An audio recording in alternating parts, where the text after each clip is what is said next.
Lebanon में Hamas के deputy commander Saleh अल अरूरी के कत्ल के बाद एहतजाज का सिलसिला जारी है। फलस्तीन में कत्ल की मुखालफत में जबरदस्त एहतजाजी मुजाहिरा हो रहा है। वेस्ट बैंक का अरूरा, जो डिप्टी कमांडर सालेह अल अरूरी का आबाई इलाका है, वहां बड़ी तादाद में लोग जमा हुए और कत्ल का बदला लेने की मांग कर रहे हैं और हाथों में फिलिस्तीन और हमास के परचम लेकर बड़ी तादाद में लोगों ने मुजाहिरा यहां पर किया। रमल्ला में कई फिलिस्तीनियों ने सड़क पर उतरकर इजरायली हमलों के खिलाफ एहतजाज किया। यमन की राजधानी के सना में हौथी लड़ाकों ने गाजा की हिमायत में रैली की और हौथी ने इंतबाह दिया है कि वे रेड सी पर उन जहाजों को निशाना बनाएंगे जिनका ताल्लुक इजराइल से है। इस बीच इजराइल के सुपरनोवा म्यूजिक फेस्टिवल में हमास के हमले को 3 बरस पूरे होने वाले हैं। हमले में मारे गए लोगों के अहले खाना ने किबुत्स में खिराज अकीदत पेश की।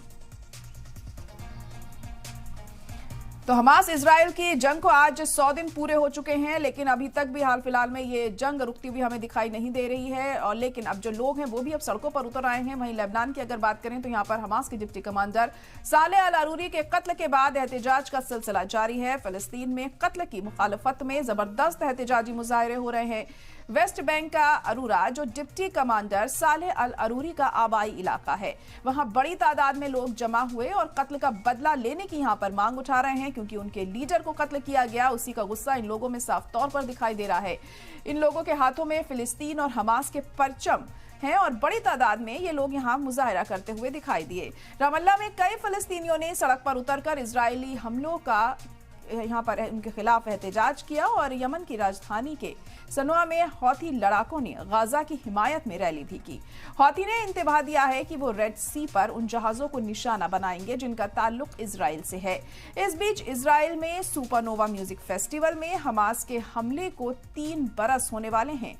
हमले में मारे गए लोगों के अहले खाना ने किबुत्स में खिराज अकीदत भी पेश की है। तो यहाँ पर लोगों में भी खासा गुस्सा दिखाई दे रहा है। जिस तरह से हमले लगातार बढ़ते जा रहे हैं, वहीं हाल ही में जिस तरह से हमने देखा था कि एक लीडर की मौत हुई थी, कत्ल उन्हें कर दिया गया था इजराइल की तरफ से।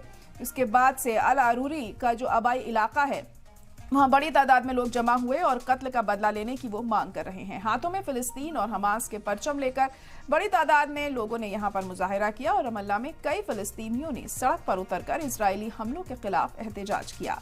यमन की राजधानी के सनुआ में हौथी लड़ाकों ने गाजा की हिमायत में रैली की है। तो हौथी लगातार गाजा की हिमायत में है और इसी वजह से रेड सी पर भी हमले किए जा रहे हैं। और हौथी की तरफ से जिस तरह से ये हमले जारी हैं, बताया जा रहा है कि उन जहाजों को अब निशाना बनाया जाएगा जो इजराइल से ताल्लुक रखते हैं। तो हौथियों का जो हमला है रेड सी पर, वो भी हम आए दिन देख रहे हैं। हालांकि अमेरिका की तरफ से ये कहा जा रहा है कि हम इन पर काबू पा लेंगे, लेकिन फिलहाल अमेरिका को भी कामयाबी इसमें मिलती हुई नहीं दिखाई दे रही है। इसी बीच इजराइल में सुपरनोवा म्यूजिक फेस्टिवल में हमास के हमले को 3 बरस भी पूरे होने वाले हैं और हमले में मारे गए लोगों के अहले खाना ने किबुत्स में खिराज अकीदत इस दौरान पेश की। जिस तरीके से ये हमले हो रहे हैं, अब देखना होगा आखिर कब तक इन पर लगाम लगती है, क्योंकि हाल फिलहाल में ये थमते हुए हमें दिखाई नहीं दे रहे।